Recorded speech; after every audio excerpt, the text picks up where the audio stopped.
Și dacă trebuie, mai repet, a 100-a oară, niciodată alianță cu PSD, niciodată alianță cu Hrebenciuc și cu Vanghelie, niciodată nu batem palma cu baronii.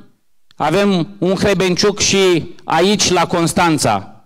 Hai să vedem dacă îl recunoașteți. Este gras, este urât și este corupt. Bravo, bravo, bravo, ați ghicit, ăsta e. Stroie și cu Dumitrache. Băieții ăștia l-au chemat acum 3 săptămâni pe Mohamad ca să-l pozeze. Să aibă material de șantaj.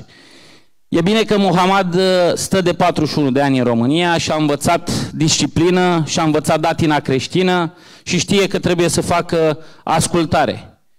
Și m-a sunat și mi-a zis, vor Stroie și Dumitrache să se vadă cu mine. Vrea și Mitroi să se vadă cu mine.